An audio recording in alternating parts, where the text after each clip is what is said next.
Hello everyone, welcome to my channel. Let's start. So आज मैं आपके लिए लेकर आई हूँ न्यू वीडियो जिसमें हम प्रॉब्लम सॉल्विंग मेथड के बारे में जानेंगे। एंड ये मेथड कैसे यूज होता है, क्या स्टेप्स है, मेरिट्स, डिमेरिट्स एंड ऑल सब हम डिस्कस करेंगे कमिंग वीडियोस में। सो पहले जान लेते हैं प्रॉब्लम सॉल्विंग मेथड होता क्या है, क्योंकि कोई भी मेथड अगर हम यूज करके अंदर जा रहे हैं, फर्स्ट ऑफ ऑल वो होता क्या है पहले ये तो हमें पता चले।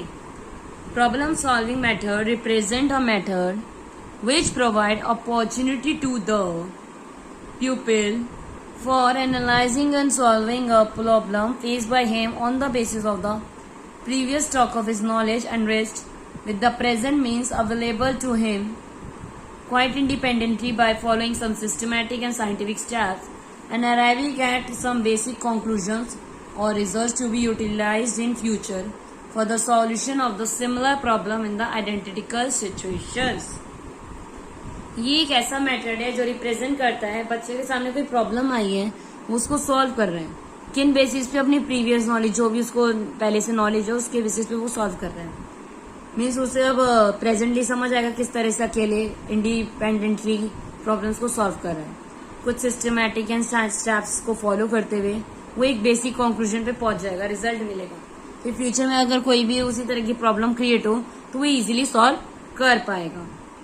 डेफिनेशन क्या है? According to TM Risk, problem solving may be defined as planned attack upon a difficulty और perplexity for the purpose of finding a satisfactory solution. ये इसको हम डिफाइन कर सकते हैं। एक प्लान अटैक होता है जिसमें डिफिकल्टी एंड परप्लेक्सिटी पर्पस जो हम फाइंड करते हैं, एक सेटिस्फैक्टरी सॉल्यूशन फाइंड आउट करते हैं। He further elaborated that problem-solving teaching procedure is a process raising a problem in the mind of students in such a way as to stimulate purposeful reflective thinking in arriving at a rational solution। मतलब ये elaborate करता है उस problem को, solve करता है teaching procedure के through. Problem arise होती है बच्चों के माइंड में, फिर उसको सॉल्व किया जाता है, रिफ्लेक्ट किया जाता है। बच्चे जो प्रॉब्लम अपने पूछते हैं टीचर सॉल्व करते हैं ना।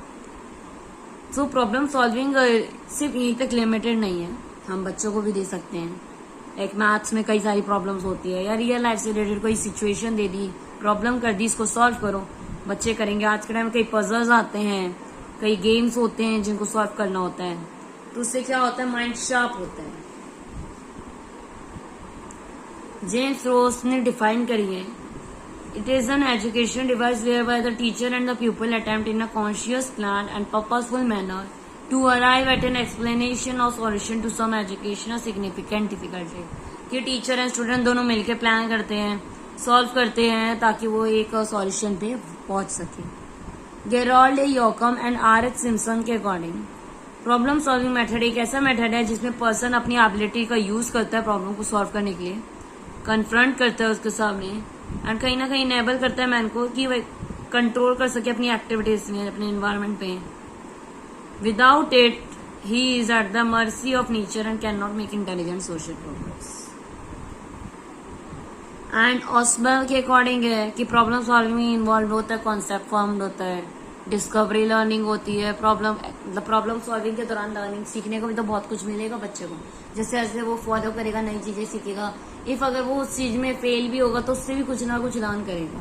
तो ये कहीं ना कहीं काफी हेल्प करता है बच्चों को इंटरेस्ट जगाने में, एंड कहीं ना कहीं वो काफी एक्टिवली एंगेज होते हैं इस तरह की एक्टिविटीज में। इस तरह के मेथड्स अगर हम क्लास में यूज करते हैं, है ना। तो अभी एक क्वेश्चन और है मेरा, जैसे कि अभी हमने लास्ट मेथड पढ़ा था प्रोजेक्ट मेथड पढ़ा था, तो आप मुझे ये बताएं जो प्रोजेक्ट मेथड है वो किसने डिस्कवर किया था, कौन है जिन्होंने ये इन्फ्लुएंस हुआ था, जिन्होंने ये बनाया था पेपर पे लिख, मतलब जिन्होंने प्रोजेक्ट मेथड को डेवलप करा है, कौन किसने क्रिएट करा है, ये किसने बनाया है, उसका नाम आप मुझे कमेंट सेक्शन में बताएंगे। बिकॉज मैंने प्रीवियस वीडियोस में आपको ये करा चुकी हूँ।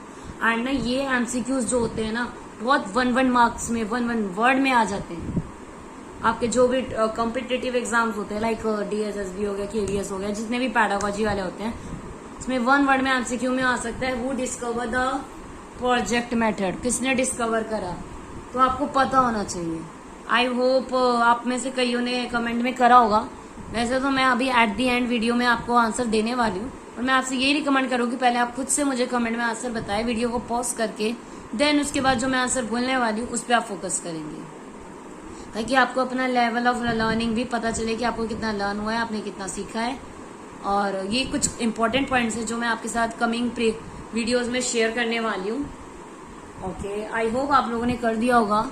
सो जो इसका करेक्ट आंसर है वो है WH किलपैट्रिक। क्या है? WH William, doctor William H Kilpatrick, जिन्होंने ये मेथड, यू कैन से, जिन्होंने ये मेथड बनाया है, जिन्होंने ये प्रोजेक्ट मेथड को इन्फ्लुएंस किया है, ये यूनिक मेथड क्रिएट किया है। तो कौन है वो? WH Kilpatrick. ये वन वर्ड में आ जाता है। इन्होंने ये मेथड बताया था जिसका एक तरह से मेन मकसद क्या था? Learning by doing. बट ये किससे एम्फेसाइज होता, की प्रेरणा, क्या किसकी आप ये कह सकते हो कि ये जो मेथड है किससे इन्फ्लुएंस हुआ है, किसकी बातों से या किसके मेथड से इन्फ्लुएंस हुआ है, ये बताइए। तो अगर ये पूछा जाए तो ये इन्फ्लुएंस हुए हैं जॉन ड्यूई के। जॉन ड्यूई के उससे इन्फ्लुएंस, उन्होंने प्रोजेक्ट मेथड बनाया और इसका मकसद भी यही था, लर्निंग बाय डूइंग। तो जॉन ड्यूई कहते हैं बच्चा लर्न करके सीखता है, उसी चीज को ध्यान में रखते हुए इन्होंने प्रोजेक्ट मेथड बनाया है WH किलपैट्रिक ने। तो ये थी आज की वीडियो, जिसमें हमने ये भी जाना कुछ ऐसी, मैं कमिंग वीडियोस में भी आपके साथ टॉपिक तो शेयर करूंगी, साथ ही साथ कुछ इंपॉर्टेंट पॉइंट्स जो आपके आ सकते हैं एग्जाम में, जैसा कि भी एनटीटी का एग्जाम भी आने वाला है आपका अगस्त में, और भी कई एग्जाम्स है, पीजीटी के। तो उसमें बस पैडागोजी अच्छी से होनी चाहिए, बिकॉज पैडागोजी 100 मार्क्स की आती है, तो उस पर आपका फोकस ज्यादा होना चाहिए। सो आज की वीडियो मैं यहीं पे एंड करती हूँ। अगर वीडियो अच्छी लगी हो, हेल्पफुल लगी हो, तो वीडियो को लाइक शेयर तो कर ही दीजिएगा। एंड जो मैंने कमेंट करने को कहा था वो तो आई होप आपने किया ही होगा। एंड वीडियो कैसी लगी ये भी कमेंट में बताएं। एंड जाने से पहले मेरे चैनल को सब्सक्राइब कर दो, ताकि और भी वीडियोस में आपके साथ शेयर कर पाऊँ और आपकी हेल्प कर पाऊँ। Thank you so much everyone for watching my video, and don't forget to subscribe my channel.